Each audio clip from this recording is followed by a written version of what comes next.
Hey everyone, welcome back to my channel, and as you can see in the title down below, yes, I'm doing a Contact Music Festival 2024 honest review. I thought this honest review is probably really important to watch just because I feel like if you've been going to music festivals and raves in Vancouver for a very long time, I know there's some people out there that's been watching my channel, and I know I've only started this about a year, 2 years ago, and I've been in the scene since 2014, and I feel like people who've been in the scene for so much longer here in Vancouver, I think you guys can comment so much more about like how the scene is like now, because it was, you know, really different this year. But anyways, we'll get to the video. But before we get to the video, don't forget to give this video a thumbs up if you're really liking it. JK, this is probably like such a bad entrance. Sorry guys, I'm still sick and still recovering, so my brain is kind of like foggy. Also, comment down below who was your favorite set if you went to Contact, and also if there's going to be Contact next year or even a FVDED, what artists do you guys want to see? I think this is such a most important like question to answer, so that, you know, the companies like Blueprint can listen to the people to help, you know, like things run smoothly and like music festivals to actually happen here. So comment down below and don't forget to hit the subscribe button somewhere. Anyways, let's get to the video. Begin with ticket pricing, and I'm having a cheat sheet, okay? My laptop, because my brain is still like from this cold. Anyways, ticket pricing. Okay, so this year, I didn't really look at the prices. People were saying it was pretty expensive still for 2 days and 1 day. But I've heard from promoters that like 2 days was about 180, and I think for 1 day it was about 110. Correct me if I'm wrong, comment down below. For me, I actually didn't buy tickets this year. I got invited by Shipwreck, so thank you from watching my shuffle videos on Instagram and TikTok. But the reason why I didn't buy a ticket this year was because I just didn't think it was worth it for me, and I know I should be supporting, but in honesty, we live in such an expensive city, Vancouver, and you know, just being an adult now, adulting, paying for bills, saving for your future, picking and choosing events, especially if you just go to American events, you know, I know you guys are disappointed in hearing this, but we gotta pick and choose and gotta go through other experiences as well. But still love to come to events here in Vancouver, so I'll be here and there. All right, were there wristbands? Nope. Unfortunately, since I think after the pandemic, there are no more wristbands. It sucks because like the younger gen doesn't really like experience the whole festival life, I feel, here in Canada anymore.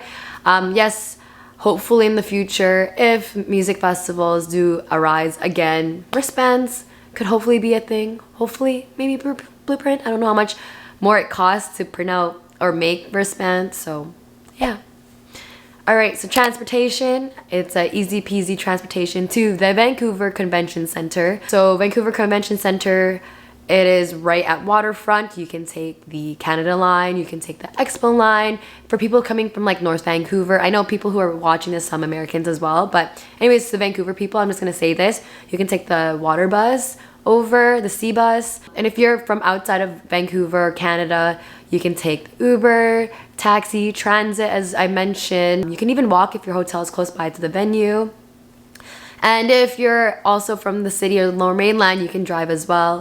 DD, no drinking and driving, guys. So the venue lineup and entrance, there wasn't much of a line. Again, this year the turnout was pretty small. There's no way we could fill up BC Place, but the venue lineup was pretty decent. I think it went by super fast. I went through a different entrance because I got like a different wristband, so I went through like a smaller line and there was really no line at my lineup.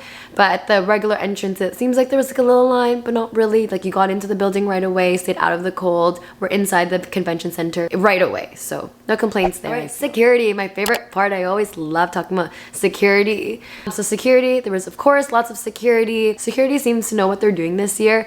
I honestly lost my fanny pack. Yeah, I put my fanny pack down when I shuffled. Bruh. And I didn't realize I just left it there, and then I realized when I hung out with a friend, and then I was like, wait, yeah, my bag is no longer with me. I started running to the lost and found, went to security first actually, and they're like, it's probably in lost and found.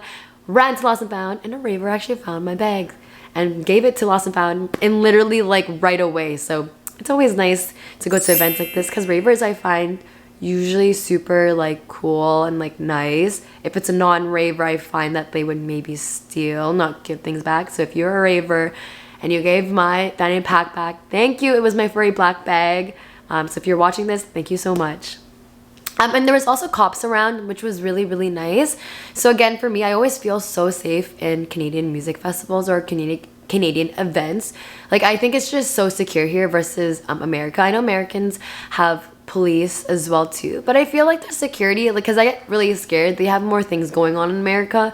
And they're kind of like, our security is pretty strict, so I know like from head to toe, like our security will always make sure that like things will not get in, versus like America, it's a little bit more lax. But this year I feel that at Contact it was pretty lax. Like I went through security and like they didn't really pat me down. They're just like, okay, you can go through. So I was kind of like surprised about that. So maybe because the event was smaller this year, maybe because they didn't think anything would happen. Anyways, all right, vendor lines and prices.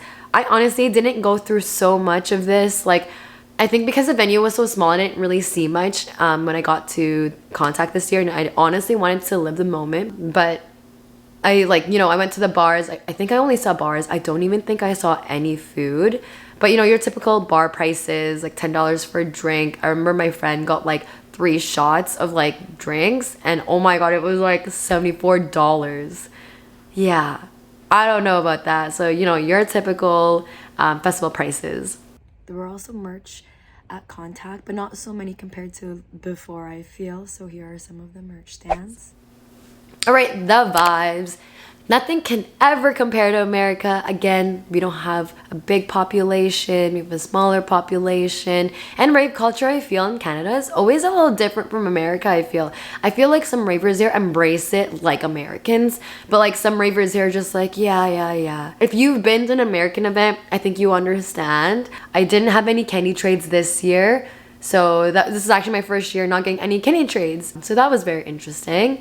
So yeah, I feel that our scene again is just like kind of going down. But you know, who knows, maybe in the future I'll go back to like the way it was before. You know, if you raved back in 2014 all the way up to the 2018 days, you understand how the scene was like in Vancouver. So different, but time has changed now. All right, the layout and production. Okay, so the layout and production, I found that the layout was easy peasy. I felt like it was great for what it was. Also, there was a water station in there. It was just really funny because it was one of the only things I was really looking for at Contact this year. And they even had free cups, which I kind of laughed about. But thank you again for like the health and safety and concerns. I thought that was a really great idea. But I feel like that might have maybe passed on like germs. I also wanted to add in that it was really nice to see that there was a med tent. Not med tent, but there was a med room at Contact this year. And you guys all know me, my health and safety. So it was nice to find that there. And it was easy peasy to access as well. Production wise, I was kind of like, okay about it. You know, it reminded me of like Harbor Event Center if you've been to that club. So for me, how much would I rate this venue? Like a 4 out of 10. You know, I'm so used to BC plays, and you know, like the greatest stage of all time back in Contact 2018, I believe. I think that was the best time that we had like a crazy stage, crazy production, like, oh, and that was like when a lot of us were thinking, oh my god, next year's gonna be so crazy. Then the next, but you know, we never knew the pandemic was gonna hit.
So like, you know, with the pandemic causing so much trouble in the world, you know, financially, I totally understand. Like Blueprint, props to you guys again for like hosting this. So thank you for that.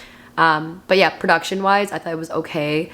It was disappointing to see that only, I think, correct me if I'm wrong, during the sets, I only saw lasers during like the last set. So on day 1, Zed, and then day 2, Rez. Could have been better, but you know, it is what it is. We gotta appreciate what Blueprint gives out. Again, it is expensive here in Vancouver, and I'm just so thankful so we can still have events like this here. All right, the lineup. I thought the lineup was pretty decent. For me, I honestly have seen all these artists. I've been to so many festivals, so many events over almost my 10 years of going to festivals and raves. So for me, like, this lineup was decent, but it was so nice for newcomers to like really go to Contact this year because the lineup was pretty decent. Yes, I know Zed always comes here, but guys, okay, if you read my lineup review and artist recommendation, and if you've been watching my videos previously about Zed, I was really disappointed throughout this whole year that he kept doing the exact same set. Anton, we love you. We love you. You're talented still. But Zed killed it, did a totally different set. I was so amazed. And it was really nice to like even, yeah, I got to hang out with Zed for a little bit. Super cool, chill. It was nice to just be like around his friends. Y'all were great. And it was a great experience. Rez coming back. I feel that like, you know, I feel that Blueprint recycles so much, and I get it, you're probably saving money from this, and I understand that we're thankful to get all these DJs, and they're probably a lot cheaper compared to getting bigger DJs, but I feel that if you want people to come, we need, you know, a new lineup, something new, something that would excite a lot of the even older ravers to even come out. Like, I feel that's so hard for us to even retire. I love that Shipwreck and Disco Lines were there. Sabai did a really good job. Chorboy just killed it. Like, I know I've seen Chorboy a few times now, but Chorboy, so freaking good. Good for you. You did an amazing job. Kyle Watson, like, he surprised me. Wow, so good, so good. And I love Deep House too, so that's why. All right, so was it worth it? Honestly, for me, again, I think I've stated this in the beginning, but for me, I didn't buy a ticket just because it wasn't worth it for me. But if I was someone that didn't go to so many music festivals, definitely this is worth it just because this is a lineup that I feel like I had a variety of good artists, and especially for like the newer generation now. What are you guys' thoughts? You guys comment down below. Was it worth it for you guys? And would I go again? I would definitely go again if there's a different lineup like what I've said before. It would be really, really nice if Blueprint, if you guys had the money for it, to really like bring out the good old like DJs, maybe Alesso or other big DJs that we could maybe afford. But I don't know, Calvin Harris would be too expensive. Maybe Oliver Heldens, he's really good. Disclosure. Who else? Maybe not a Chainsmoker, because I feel like if you guys bring Chainsmoker again, it's just gonna be a disappointment. Or any other DJs that you guys keep repeating, just maybe stay away from that. But I feel like if you guys bring Fred again, like what I said, Disclosure, other big names that we've not had in a long time, or even just big names that we've never had before, that would be really amazing. I understand that artists are really expensive, and I know it's so expensive here in Vancouver, but hopefully you guys can pull out something for, you know, like the future, especially Faded, and for you guys to make Faded like successful. Anyways, this is pretty much it for my review. I know I've been all over the place and bouncing, but I feel like I'm just kind of sad that like to see that Contact has turned out like this. And you know, they're advertising that Faded's going to be happening in 2024. But when you're competing with like Insomniac, which is hosting a Beyond Wonderland, which is so close to Faded, like people are not just going to impractically and impossibly just go to both events. Like you're gonna be saving your money for other things too. So hopefully Faded, you guys will have a good lineup for Faded in the park, because you know, for me, I love Faded. It was the festival for me that like really, really got me going with festivals. And I don't know, like outdoor festivals, there's something about it, you know. I think it's because it's summertime, we're outside in the sun, but hopefully you guys will do something great for Faded in the park. And hopefully there'll be more ravers coming out, many more people supporting Faded in the Park this year. Let's keep our scene alive, you know. We don't want no more events. That would kind of suck. But yeah, anyways, thank you again for watching. If you're new to my channel, don't forget to give this video a thumbs up. Comment down below who was your favorite set. Or I think the biggest question, and like I think I would want to see this in the comments, is who would you want to see at Faded in the Park? Who would you want to see at Contact? Comment down below. And don't forget to hit the subscribe button. All right, thank you for watching, guys, and see you guys next time. Peace.